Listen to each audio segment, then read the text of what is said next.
Hello my fellow Shogun 2 players, Zaript here, and today I'm going to show you a short battle between me and VNH Nepalese on Shinano River.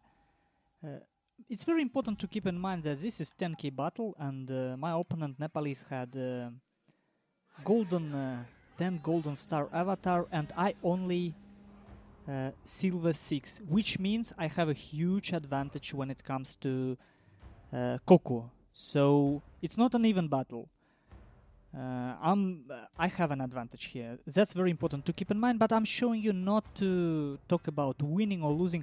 I want to one more time to iterate over very simple idea of organizing your army, which I learned from RTK members such as Majutsu, Boss Tycoon and Braver. And I think it's fairly important because more people start to try and use these ideas on ladder and not all of them using these ideas right. So it's Shinano River 10k battle, so none of us can really cover the whole map. And I see that he deployed on left side and he wants to go for workshop. So I am at a shrine because with my build, if we look at it, I have 2 Matchlocks, War Monks, Matchlock Samurai, 2 Yari Samurai, and look how they positioned.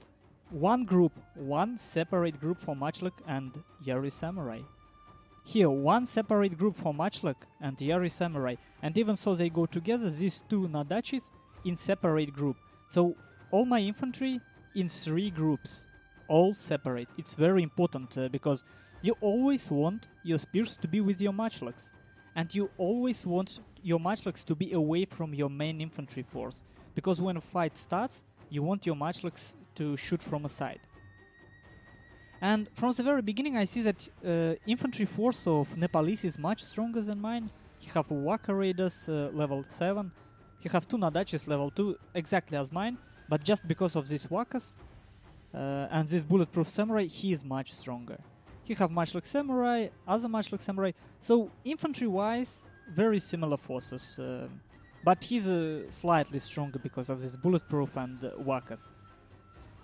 Advantage that I have is in cavalry department. I have my general, I have fire cavalry. Where is it?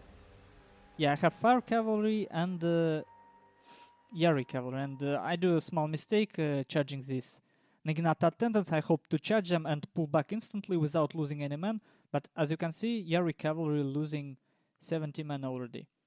And my opponent also, sorry, so messy. So 2 strong cavalry units, 2 shooting cavalry units. I have bow general, 6, don't forget, only 6 star avatar, not full yet. Bow cavalry and 2 light cavalry. So I have speed advantage with this light cavalry. But when it comes to staying power, like staying in cavalry fight, look at this general. It's Bushido Gen. Melee gen from Nepalese, and with Banzai it will have 41 attack, I believe, and he will be soon controlling workshop. Also, he has this Yari cavalry level 4, this Nignata Warmonk level 5, and I think, yeah, light cavalry. So, just in numbers, my cavalry contingent is stronger, but his is much sturdier. And as you can see from the very beginning, even so he had a strong infantry force, I separated my infantry force to 2 wings. Why is that possible? Well, not only possible, but this decision on my part was forced by the fact that Nepalese have such a strong infantry force. Just by looking at it, I instantly understood. When he gets into fight with me, I lost. It's like no question here. I will lose infantry fight no matter what happens. So my chance is and what I want to use this map for is I will never let him touch my forces here. If he tries to move in, I will move out. And this force will try to go from a flank. So it's very good for me that he is waiting here. But even if he didn't, even if he just attacked me straight away, I will just pull back and turn these forces here, and I will take a fight somewhere around here so I can shoot from different sides. Now, best thing he can do in this situation, considering that I have bow general and bow cavalry and have a skirmish advantage, he can just wait That's the first possibility, because there is no archery dodge on the map.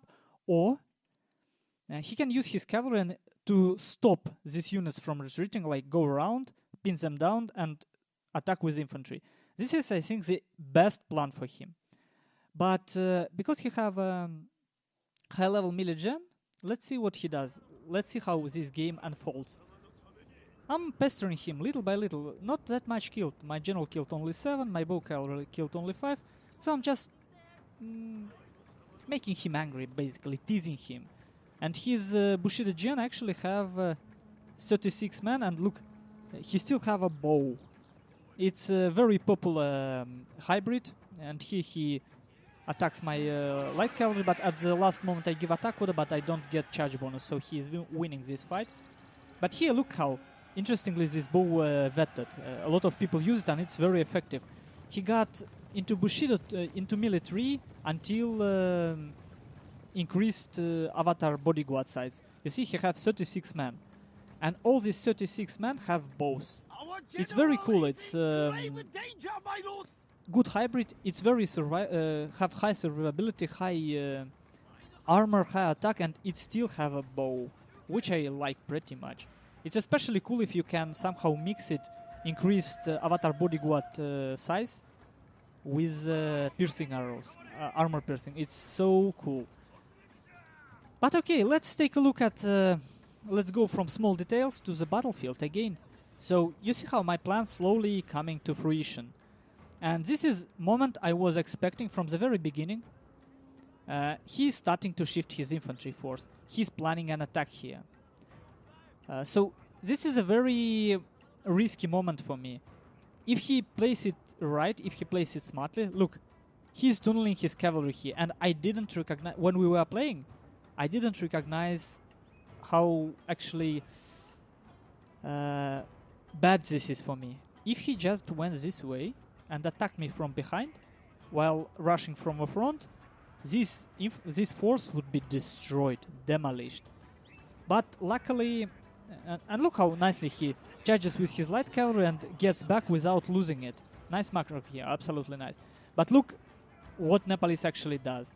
Instead of attacking this infantry force and destroying it, which he probably can do, I don't see why not right now. And I didn't recognize it in the game. He actually goes for my cavalry force.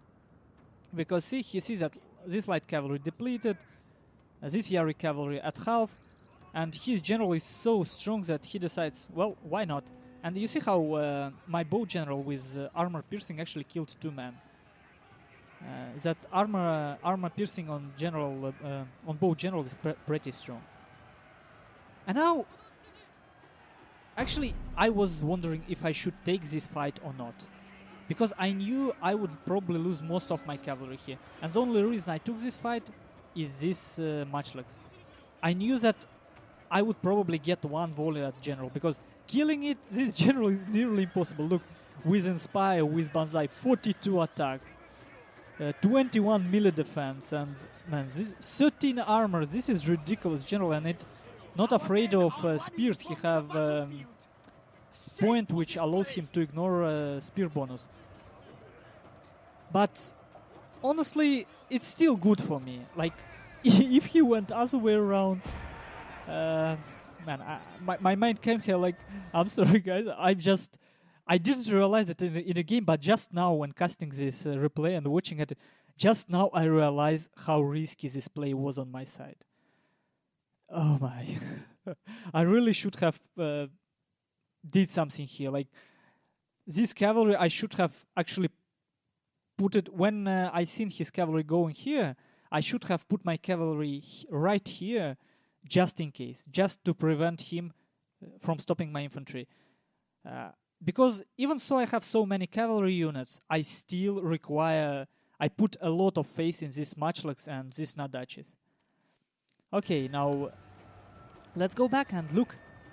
His general lost already 12 men due to this armor piercing arrows, and most, which is even better, I exchanged all my cavalry, which is quite cheap, to his cavalry, which is much more upgraded and much more expensive. And now starts a tricky part. It's basically win or lose situation. It's a race. He wants his general to destroy my general as fast as possible. He even sends his light cavalry here. On my side, race is different. I need these matchlocks to get at least one volley. Because the only way to kill melee general reliably is to use matchlocks. So it was scary. It was absolutely scary. I was only to control these 3 units, I was clicking like crazy. And look at his decision making. He's absolutely right here, changing targets from my general to my matchlocks. And because these matchlocks are much bigger threat for him than my general. And I'm very lucky that this is matchlock warrior monks, otherwise they would be routing. I don't know why I pulled that. Pick that. You see, I was so nervous, so scared that I was popping all skills I can. I'm sending my Yari cavalry, so I know that this light cavalry will probably die, but still, this general of Nepali still have 22 men. This is still very scary force. He still can destroy all these 3 units using just his general. It's difficult to believe sometimes, but that is true. If he kills my general and back charges my matchlocks, they will rout. And then this Yari, they're not that useful on their own. So, in the end I decided, okay, I have to pin him down. And look at this. Look at this. 60 men and his general fall. I mean,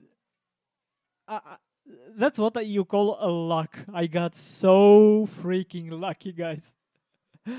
Man, I wanted to show you this replay to show how this strategy actually works, how important it is to have modular army and understand how these models work. I split my army exactly because I have stronger cavalry and I can support each of these wings, and I'm absolutely confident that if he cannot try to attack me, I can move back. But man, look how close it got. If he killed my general here, it would have been completely different game. I got super lucky. But still, it wasn't completely random movement here. I was trying to use my matchlocks to destroy his bodyguard, and I was trying to use this Yari samurai to stay in the way of this cavalry. And now he realizes that it's nothing to catch here. His cavalry force can do nothing here because now it only consists of 60 men in bodyguard. And he starts infantry assault. And, well, I can't take it, right? I will be retreating, and I'm not even trying to give first volley because it's super risky. If he charges me, I don't want to even risk being caught. I'm pulling back. Before he look how many better player would probably stay, give out first volley, and then retreat. I cannot afford risking that much, so I'm using my general to pester his forces here, and I present this threat. So he kinda have to make a decision. And look, the moment he looks at this force, I move this matchlock and Yari samurai to threaten this flank. Why I can do that? Because my forces are in groups. Well, these ones I control one by one, but here these forces are in groups and I can control them just clicking numbers. And this is terrible mistake my opponent does. I don't know. I couldn't believe my eyes when I see this. Like, I started counting. Okay. Naginata Attendant, Nadachi, Bulletproof Samurai, Matchlock Samurai. Still risky, you know? Still risky. But I have 2 Nadachis level 2. So with Banzai, they will not rout and stay till the very last man. If I pop up Banzai right. And I have Yari Samurai, which can protect my matchlocks, and which is good. And I have a nice positioning here. His matchlocks most probably would have difficulties getting to this reach and shooting. So look what I do. And it's not like it was completely... it's not like I completely understood what I was doing. I'm basically copying what I've seen in so many games. I'm creating a choke point situation here with my matchlocks shooting from a side. Well, at least I hope to find such a position, because it's not ideal for me to as well. So let's look at this from far away. You see, I counted his units. I noticed that they not that strong that they can overwhelm this infantry, and I decided to take a fight on my side of the hill. He has slight uphill advantage, but he doesn't have much like shooting. And this is the best thing I can do, I believe. While here, I'm just kiting, and it's not like I was only microing this part. I gave orders, and I moved here instantly to give more orders to move here. Well, you can do it like this, but personally, I rarely keep my camera really that far away. Usually only in Fall of the Samurai, because in vanilla, I believe, looking at things closely helps a lot. So, a lot of camera movement. And let's take a look. You see, I know that my matchlock will not be able to get here, so I constantly, look, 1, 2, 3. I'm giving constantly orders to move even farther back. And here, Yari Samurai and Nadachi against Nadachi and Bulletproof Samurai, and here it comes. Remember my second Nadachi? For some reason he ignored them, so they just went around, and now I'm delivering back charge at this Bulletproof Samurai. And here a big problem for Nepalese, he doesn't have leadership gen, and his general died. So look, just by being surrounded, Bulletproof Samurai ran at, look at them, 70 men, they routed at 80. And these Nadachis, they routed at 65 men. This is big, it's absolutely huge win for me. And it wasn't, it's not like I completely predicted. I expected to win this fight using my matchlocks, but in the end they didn't kill that much, but my Nadachis did. And this is very important, like, you don't want to use all your units, that's why you don't want them blobbed up. I used 2 units to stop him, and 1 unit to flag and hit from a back. Very basic, but even so it's so basic, a lot of people don't do it because it's difficult. In a battle, it's very difficult to remember, to use, to see. And that's why it's so important to have a very clean, simple plan from the very beginning. And what it was? Matchlock with spears, small infantry force, and cavalry supporting it. Go around until you can bite your opponent from different sides. Never engage. Super simple plan. Now, I only engage at the moment where I was sure I can win. That's the only reason I engaged. And before I seen this split, I planned to go away. I didn't plan to engage. And very soon Nepalese would concede defeat, because he can read, he can see that I'm not really doing much mistakes, which I usually do, to be honest. And I should say thank you, Nepalese, for playing, and I really got lucky with this general. It's not like this game was controlled by me from the beginning till the end, but which is the thing that I think fairly important, I had more tools to control the game than Nepalese. Not because I have better composition. As you can see, his cavalry force wasn't weaker. His infantry force was stronger, and just because of his sick general stats, he destroyed my infantry force, my cavalry force. But just by better army organizing my army better, look what happened. My opponent had all his infantry in one blob, and effectively he controlled only area near his army. While having much weaker infantry, I controlled the whole map. And that's... It's very difficult, this idea is very difficult to grasp. How using weaker force, you can control bigger area. But if you learn it, it's not easy, because you have seen a positional mistake I did and explained in the middle of the game. If Nepalese exploited it, I would have lost this game easily, like absolutely easily. So I did a huge mistake as well. I was just forgiven by Nepalese.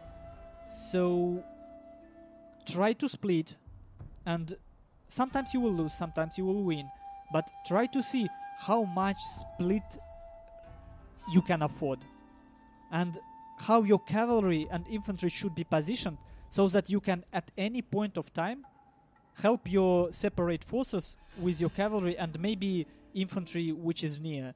So you want to create sort of a chain which will help each other, and whenever you're weaker somewhere and you get attacked, you just retreat. And you only fight when you're stronger. A bit long and messy one, but you can see how close this game was. Look, it's absolutely same amount of men deployed. Same amount of men killed, basically same. But in the end, I just had better tools left. I had my general left, and Nepalese lost his one. Absolutely close game. And it was so exciting. And it's not easy, but it's like I rarely... I wish I would micro on my tournaments like I microed in this game. Like, my mouse was crazy and my camera was absolutely crazy. I wish I had recorded it. Maybe I would... I need to record all my games, I guess, because some of them actually worth watching. Most of them not. Man, thank you, Nepalese. But this was exciting. And look, his avatar bodyguard, 140 men killed. And a lot of these men are cavalry. So, super effective, very scary, especially if you have right retainers to boost it. But, in the end, it made his infantry weaker. This is sort of trade-off. You have very strong units in your army, but you don't have that 2 additional morale, and your bulletproof samurai, even bulletproof samurai can rout, actually. Well, in any case, I hope you enjoyed this game, guys, and I hope to see you again on my channel. See you.